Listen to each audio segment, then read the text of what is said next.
అంతేకాదు మన గోదావరి నీళ్లు కాళేశ్వరం ప్రాజెక్టు ద్వారా 1100 కోట్లతో గోదావరి నీళ్లు మూసీలోకి తెచ్చి మా మూసీలో గోదావరి నీళ్లు పారించాలని మనం ప్రయత్నం చేసినాం.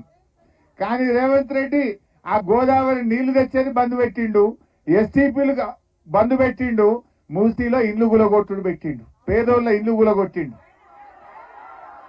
ఇలా పేదోళ్ళ ఇల్లు గులగొట్టడం అంటేనే రేవంత్ రెడ్డి హిట్ వికెట్ అయిపోయినట్టు. పేదోళ్ళ ఇళ్ళ తెరుగు పోవడం అంటేనే హిట్ వికెట్, ఆయనకైనా సెల్ఫ్ బోల్డ్ అయిపోయింది.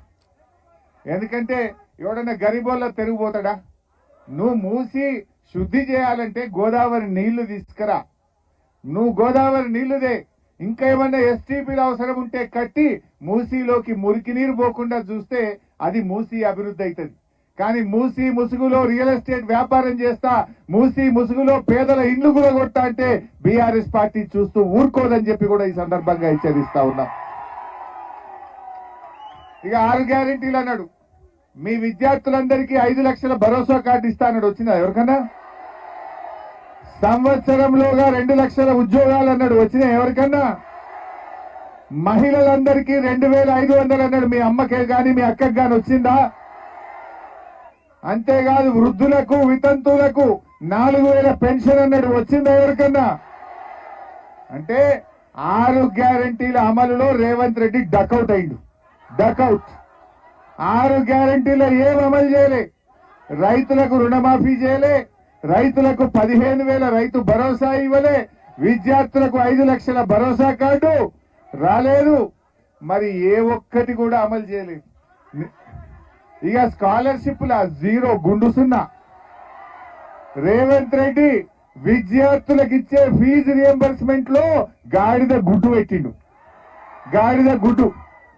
అరే నువ్వు సంవత్సరం అయింది ముఖ్యమంత్రి రేవంత్ రెడ్డి, మా విద్యార్థులకు 1 రూపాయి అన్న ఫీజు రియంబర్స్మెంట్ ఇచ్చినవా అని నేను అడుగుతా ఉన్నా.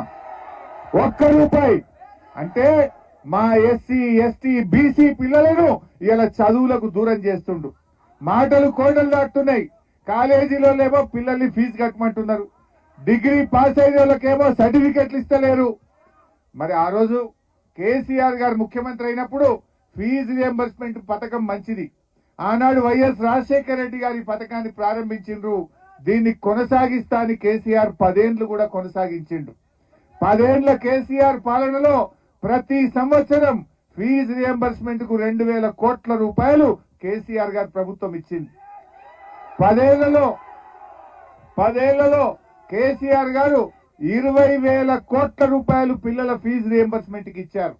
నేను అడుగుతున్న రేవంత్ రెడ్డి, నువ్వు ఏడాది అయింది కదా, 1 రూపాయి అన్న ఫీజు రియంబర్స్మెంట్ ఇచ్చినవా? 1 రూపాయి అన్న ఇచ్చినవా? ఎవరన్నా కాలేజీలు పోయి మాకు ఇబ్బంది అవుతుంది, మేము మా కాలేజీలో లెక్చరర్లకు జీతాలు ఇవ్వకపోతున్నాం, కరెంట్ బిల్ కట్టలేకపోతున్నాం అంటే 8% అడుగుతుండట. ఈ గవర్నమెంట్ 8% గవర్నమెంట్. ఎవరికి బిల్లు రావాలన్నా 8% ఇస్తేనే బిల్లు వస్తుందట. ఇగో ఈ రకంగా ఈ రాష్ట్రాన్ని మరి ఏడాదిలోనే 10 ఏళ్లు వెనక్కు తీసుకుపోయినటువంటి పాలన ఈ రేవంత్ రెడ్డి పాలన. 6 గ్యారెంటీల విషయంలో డకౌట్ అయిపోయిండు. మూసీ ప్రాజెక్టులో పేదల ఇండ్లు కూలగొట్టి హిట్ వికెట్ అయిపోయిండు ఆయన. అంతేనా లేదా? మరి ఈరోజు భవిష్యత్తు మీది. దయచేసి పిల్లలందరూ కూడా ఆలోచించాలి. హైదరాబాద్ ను పెట్టుబడులకు స్వర్గధామంగా మార్చిండు కేసీఆర్. ఎన్ని ఐటీ కంపెనీలు, అందరు కూడా ఇండియాలో ఐటీ కంపెనీ పెట్టాలంటే హైదరాబాద్ కు వచ్చింది అందరు కూడా. కానీ కేటీఆర్ గారు అద్భుతంగా పనిచేసి ఐటీ కంపెనీలు మన హైదరాబాద్ కు తెచ్చారు. కానీ ఈరోజు చూస్తే ఈ ప్రభుత్వం మొత్తం కూడా ఆగమాగం అయిపోయింది. రైతుల పరిస్థితి కూడా, వడ్లు కొనే పరిస్థితి లేదు, పత్తి కొనే పరిస్థితి లేదు. వెనకటికో సామెత ఉండేది, ఇగురం లేనోడు ఎగుసం చేస్తేనట వడ్లు వాగుపాలైనాయట, గడ్డి గాలిపాలైందట. రేవంత్ రెడ్డి పాలన కూడా గట్ల ఉన్నది. రేవంత్ రెడ్డి పాలన కూడా గట్ల తయారైపోయింది రాష్ట్రంలో. అంత ఆగమాగమైంది. ఇప్పటికే అందరికి కూడా అర్థమైపోయింది. అందుకే ఇవాళ మీరు చూస్తే రేవంత్ రెడ్డి ప్రభుత్వానికి ఇవాళ ప్రతిపక్షంగా మేము ఫీల్డింగ్ బౌలింగ్ పర్ఫెక్ట్ చేస్తున్నామా లేదా? గుగ్లీలు పడుతున్నాయా లేవా? ఇవాళ రేవంత్ రెడ్డి ప్రభుత్వానికి కరెక్ట్ గా వాళ్లకు ఇలా 11 మంది మంత్రులు ఉన్నారు ఆయన కాక. క్రికెట్ లో 11 మంది ఉన్నట్టు రేవంత్ రెడ్డి కేబినెట్ లో కూడా 11 మందే ఉన్నారు. ఇప్పుడు ఆయన కాక 11 ఉన్నారు. బీఆర్ఎస్ పార్టీ ప్రధాన ప్రతిపక్షంగా ఫీల్డింగ్ బ్రహ్మాండంగా చేస్తుంది, బౌలింగ్ బ్రహ్మాండంగా చేస్తుంది కనుక ఆయన టీం ఒక్కొక్కడు కాంగ్రెస్ పార్టీ పెవిలియన్ దారి పడుతుంది. పెవిలియన్ దారి పడుతున్నది. ఏడాదిలో అర్థమైపోయింది కదా. డెఫినెట్ గా రాబోయే రోజుల్లో మళ్ళా మనమే కప్పు గెలుస్తాం. కేసీఆర్ గారు ఫుల్ ఫామ్ లకు వస్తున్నాడుగా, మన టీం గెలిపిస్తాడు కేసీఆర్. మళ్ళీ వచ్చేది బీఆర్ఎస్ గవర్నమెంటే. ఇవాళ అందరు కూడా మళ్ళీ కేసీఆర్ అన్నా యాడున్నావని యాద్ చేసే కాడికి వచ్చింది ఏడాదిని. అంటే నీ పాలన సరిగా లేదు. బట్ ఎనీహౌ పిల్లలందరితో కూడా నా రిక్వెస్ట్ ఒక్కటే, మొబైల్ ఫోన్స్ బాగా వాడుతున్నట్టున్నారు మీరు కూడా. కొంచెం సోషల్ మీడియాను తగ్గించి క్రికెట్ ఆడండి, వాలీబాల్ ఆడండి, చెస్ ఆడండి, కబడ్డీ ఆడండి, ఫుట్బాల్ ఆడండి. But you spend time on sports. దయచేసి పిల్లలందరూ కూడా, పిల్లలు ఎంత వీలైతే అంత సోషల్ మీడియాను తగ్గించి అయితే బాగా చదవండి లేదా గేమ్స్ ఆడండి. ఇన్స్టాగ్రామ్ చూడొద్దని అనను, 10 నిమిషాలు 20 నిమిషాలు చూడండి, పొద్దున్న దాకా చూడకూడదని.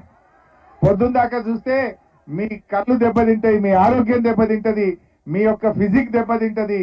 స్పోర్ట్స్ అనేది మీరు జస్ట్ మై శరీర దారుఢ్యం కోసమే కాదు, ఫిజికల్ ఫిట్నెస్ కోసమే కాదు, మెంటల్ గా కూడా మీరు షార్ప్ అవుతారు. చెస్ ఆడితే మీ కాన్సన్ట్రేషన్ పెరుగుతుంది. క్రికెట్ ఆడితే బాల్ ను ఫేస్ చేసే బ్యాట్స్మెన్ చాలా కాన్సన్ట్రేటెడ్ గా బాల్ ను ఫేస్ చేస్తుంటాడు. సో మీ అటెన్షన్ పెరుగుతుంది, మీ కాన్సన్ట్రేషన్ పెరుగుతుంది, పట్టుదల పెరుగుతుంది. జీవితంలో ఒడిదొడుకులను కూడా ఎదుర్కొనే శక్తి ఈ స్పోర్ట్స్ ద్వారా మీరు అందరు కూడా పొందగలుగుతారు.